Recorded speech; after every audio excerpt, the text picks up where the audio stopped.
What's up, everybody? It's it's your boy. I'm nobody's boy. I'm man, damn it. Welcome back to the CheffyPants lab, aka my girlfriend's apartment. My name is Alex Taboo, and this is episode 2 of CheffyPants. So I started out with my salad video, which was a step towards losing a little bit of weight and keeping myself healthy, and I've been doing pretty well with that. I've gone to the gym pretty frequently, pretty religiously actually. I bought a bike and I've been biking even though it is really freaking cold in the Wisconsin winter if you've never been to Wisconsin. But yeah, it's freaking freezing. And who's the crazy winter cyclist? This guy. Now, I've been cooking and I've been doing pretty well. I've been on it with my salads. I'll make a few more salad videos, but I don't want to get stuck in a rut with that. So I've been doing really well with fitness and with dieting. My salad game is super strong, so I'm probably going to do more salad videos, but I don't want that to be the only thing that you come to me for. So right now, I'm going to reward myself, pat myself on the back here, because it is cheat day on CheffyPants.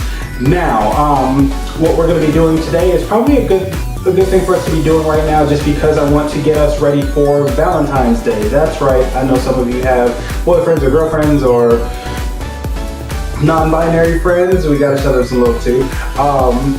And an excellent thing to share with them is this recipe for wine poached pears, which I've been making this for the past few years, and I remember like everybody lost their minds when they had it because it was so freaking good, and it's actually pretty inexpensive and delicious.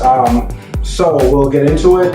I just want you to take a note of my ingredients. I have red wine. The recipe that I found calls for dry red wine. However, I usually like to go for Merlot, and honestly, I know the culinary elite will always tell you, oh, you should never cook with wine that you wouldn't just outright sip, and I find that to be a crock of poo. I use $3 Merlot and it comes out awesome.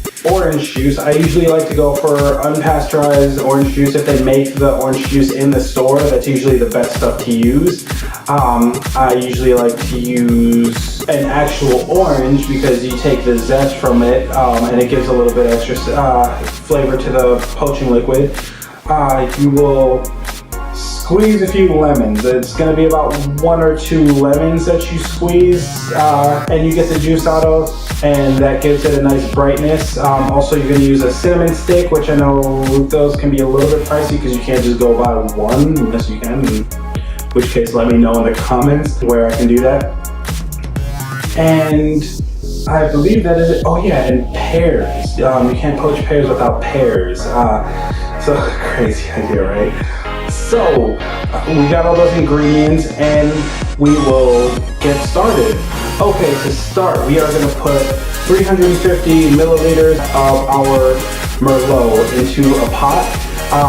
And we might as well just toss in our sugar and our cinnamon stick. From there, we're going to add our orange juice. It's going to be a half a cup of orange juice, and then we will squeeze the juice out of 1.5 lemons, we'll say, and that should give us a 1/4 cup of lemon juice. Make sure you're measuring this out. For me, it took about 1.5 lemons, but you may require a bit more. And then we're going to bring this all to a boil. Now, while we're watching that pot and waiting for it to boil, we will go ahead and peel our pears. And I know this is a tedious task, but trust me, it's worth it. You'll want to peel them, and then you'll want to slice the bottoms off so that they are flat, so that they will sit at the bottom of your pan, and then you also will leave the stems attached. Now, this is a good idea just because you can pick it up by the stem, and it still works out for the presentation. Also, you want to make sure you have a slice of that orange zest in there, and then it's also going to flavor the poaching liquid. You'll want to take that out right before you put your pears in, because that can become very bitter very quickly. Try and only get the skin. I know I got a little bit of the white of the orange, which is the healthy part, but it's not necessarily the tasty part. There's a lot of flavor in orange zest, so don't be put off by it. Now that we've got all those pears peeled, we should grab them by the stem and lift them. I know the stems may not be the sturdiest thing, so be careful. You might want to support it from the bottom as well. You can set that into your poaching liquid. Okay, now that we have our pears in that poaching solution, we want to cover it and reduce the heat to medium-low. And that way you don't have to worry about the poaching liquid, the wine and the juice and everything, and the syrupy goodness just like leaking all over your stove, because that's never any fun for anybody. But we'll leave that in for 30 minutes. I know it's a long time to wait for poached pears. There's going to be even more waiting in the future. But for the time being, just be patient, just kind of write it out, read a book,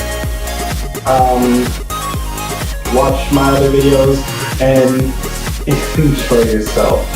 Okay, now that those 30 minutes have gone by, you can remove those pears from the poaching liquid, but keep the stove turned on. You can even turn it up a little bit, and we're going to leave it uncovered, and we're going to mix it a little bit, and just make sure that we reduce the wine. It's going to reduce quite a bit, and then you'll keep stirring it periodically. And once it's coating the back of your spoon pretty nicely, then you can take it off the heat and transfer it into a different dish and put it in your fridge. You want to chill that for a while. All of this, once it's finished, you want to put it in the fridge and chill it for a couple hours.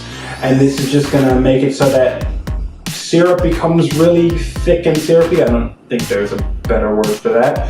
And then also the pears are going to be nice and chilled as well. Now, once those pears have chilled for a couple of hours, they're ready to be served.